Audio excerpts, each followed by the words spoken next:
Left and right glove. Had the kid open his eyes. A horror picture, you know. Junior middleweight bout. Going to jeopardy tonight, Jake. You think over that left eye, Jake, or cut.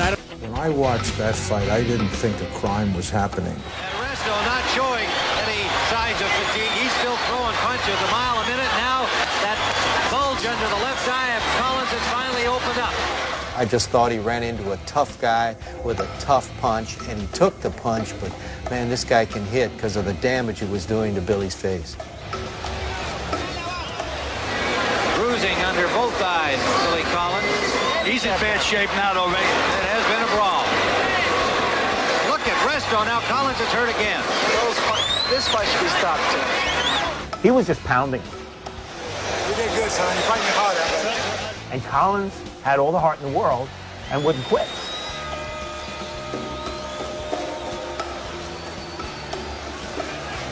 Let me ask you a question. 1983 was the best year of your life? No. But also the worst year of your life? No. That was the best year and the worst night. In at 156 1/2 pounds, in the blue trunks with white trim, from the Bronx, New York, Luis Resto. In the green trunks with white trim, from Nashville, Tennessee, Irish Billy Collins. Round one. This is the one that's going to lose.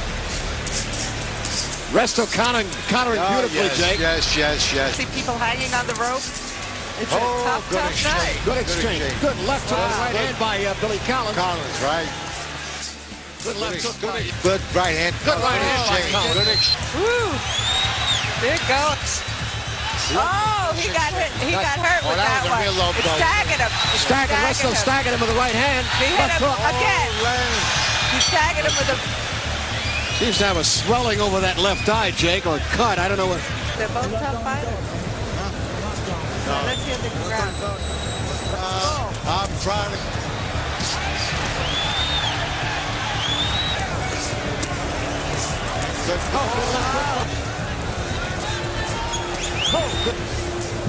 And evidently, there's going to be an upset here. It's the entire either. I thought you know it was in jeopardy tonight, Jake. You think? I know it is. Let's listen. He's doing it right now. He sure is. He's keeping it up. But that's the only way you can fight this guy. He's relentless. Keeps up that pace. So he's got it. He's got it. And he's got the right formula. That's the only way. That's the only way. He took a lot. It's a little too late. Yeah, he's getting hit even. That's a tremendous pace. Oh, wow. Tremendous pace. Collins is taking a beating now, Jake. Yes. A real he's been taking Now he has very little defense. Junior middleweight bout. Corner of Billy Collins. That blemish, the perfect record, seems to be in jeopardy tonight. The way I see it, look at this. Final round coming up. For me, can't lose. Junior middleweight fight. Low, but doesn't mean anything. What a game fighter he is. Yes, see it. Oh, Wow, look at this. Jake gonna go back. Look at this. You don't want to stop. With 19, with 17. I bet they get up and give him a big hand to home place. The end of the fight. It was by far the biggest beating Collins had ever taken. And when the unanimous decision was announced, a major upset. Panama lifted his fighter high above the Garden Ring. Resto, the Puerto Rican kid from the Bronx with a mediocre record, had shocked the undefeated Irish Golden Boy. But then, as there always seems to be in boxing, came another part of the story. When Resto crosses the ring and gives Colin the Judas kiss, as he's turning away, you can see Billy Ray's father's hand.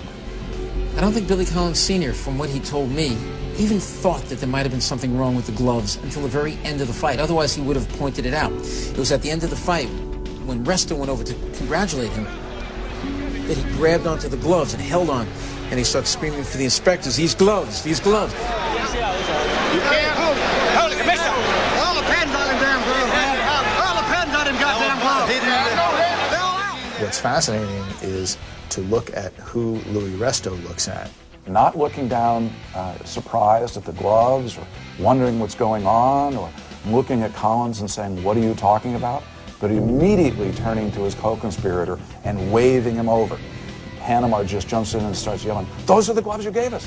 Those are the gloves you gave us!" That's the gloves they gave us! That's the gloves they gave us! That's the gloves they gave us!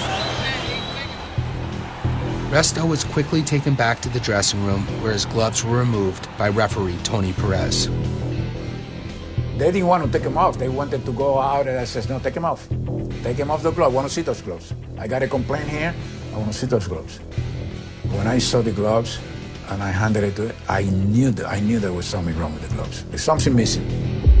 Absolutely. The decision was unanimous in favor of Luis Resto, but shortly after the fight, Collins' handlers charged that Resto's gloves had been tampered with, that some of the required padding had been secretly and illegally removed, adding extra impact to Resto's punches. The New York State Athletic Commission apparently was suspicious, and they impounded Luis Resto's gloves. I saw 2 pairs of boxing gloves. Two had R on it and 2 had C on it. I observed a hole in the left and right glove that was marked R. Any layman could tell that the glove was tampered with. It's hard to think of a greater crime in boxing than tampering with a glove. In an already brutal sport, removing padding offers a potentially lethal advantage. 2 weeks after the bout, a hearing was scheduled by the New York State Athletic Commission. Resto, Panama, and cornermen Artie Curley and Pedro Alvarado would all be called to testify. All 4 denied everything. All right, it's June 29th, 1983. I'm with the New York State Athletic Commission. Purposes of this tape to record a hearing, Louis Resto versus Billy Collins controversy. The hearing, it was almost a foregone conclusion. I think it was, in some ways, it was more for the process than it was for the discovery of a truth. Punishment from the New York State Athletic Commission was swift. Luis Resto was suspended indefinitely, and trainer Panama Lewis has been suspended for life. It's the severest action we've taken in the 5 years that I've been at the commission, but I don't think it unwarranted. 18 days after what had briefly appeared to be his greatest victory, Louis Resto's boxing career was over. But the consequences of that night in the ring, for Louis and so many others, were just beginning. I called one of my photographers, Ben Sharav, and I said, "You know what I want you to do? I know Billy's staying at the Southgate Towers. I want you to get there early in the morning. Bring your camera."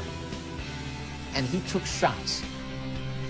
I said to Ben, "I wish you had the kid open his eyes." He said they were open.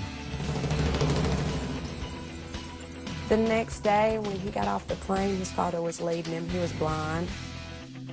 He had some sunglasses on, and he literally had to raise the skin around his eyes to take the sunglasses off. It was like a horror picture, you know, and I guess I looked away or something, and I remember the first thing he said, "I'm your husband, look at me." The bruises would eventually heal, but doctors diagnosed Collins with a torn iris in his right eye. Weeks earlier, he had been one of boxing's brightest prospects. Now he was being told to retire or risk being blinded. He didn't think he could work. He couldn't do anything. He couldn't hold a job. He had cataracts. We fought all the time. I did see him one night, hit her, and it was an uppercut that shouldn't have happened, that's for sure. And I ended up moving in with my parents because I was afraid he was going to kill me. And I still loved him. For the longest, he would just sit in the apartment and smoke and drink and trash the apartment by himself. He wasn't Billy anymore.